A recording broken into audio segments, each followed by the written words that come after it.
Hi, my name is Derrick Bell. I'm originally from Cincinnati, Ohio. I've lived in the Bay Area for about 9 years now. I am an artist and also an art educator.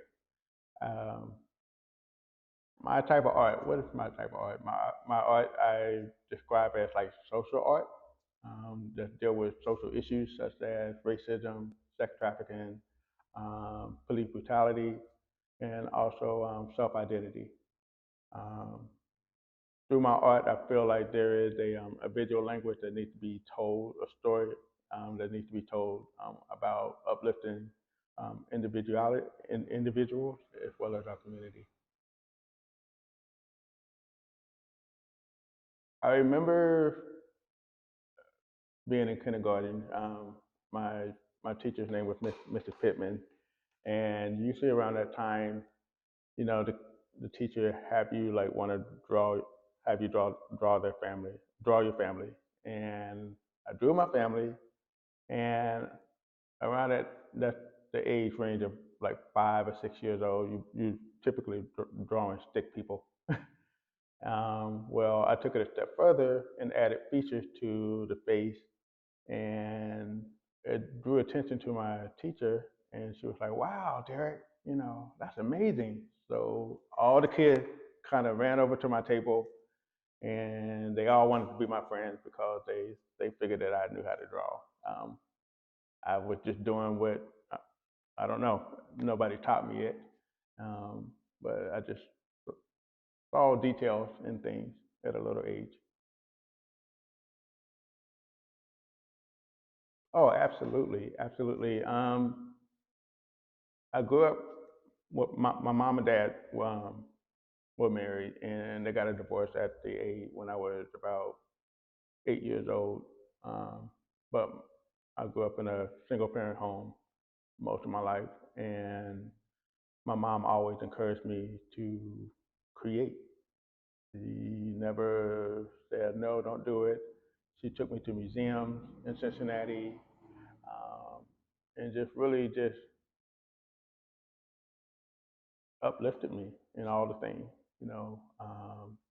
Always took me to art camps and art classes after school. And even when I went to college, it's so funny because when I went to college, I didn't enter as an art major. I entered as a business major, business marketing major. So I hated that.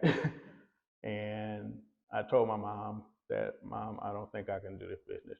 And it's not me. And she said, what do you want to do? I said, well, I think I want to like take this art to the next level.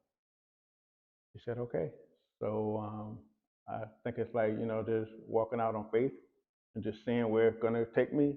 And I'm thankful that I made that decision. And I'm thankful that my mom really supported me in that. My dad did as well. My creative process has changed over the years. I remember when I first started painting, I was painting like one painting at a time from beginning to end, then start on the next painting from beginning to end. And then as I got older and just started looking, having more shows and solo shows, I was getting frustrated in the process. And I was talking to a friend of mine, and she was like, well, have you ever thought about like just taking a pause from the painting and work on another painting? And I never done that. I don't know why I didn't even think about doing that. Maybe because like back in the day, I was doing group shows where I was just doing one painting, just and completing it. But like I said, having group shows and just wanting to tell a story, um, I felt like okay, it's kind of important to take these breaks because I was going through my personal stuff in life, and typically one to paint when I'm happy. Um, because I feel like that brings out the best in me. Um, so that's what I did. I kind of like took those breaks, and like right now, I'm working on 8 paintings at the same time. Now, my process as far as like inspiration goes, um, I find inspiration in a lot of things. I think it's very important to tackle social issues um, because there's a lot of things that we do um, deal with, and we don't know how to have these conversations.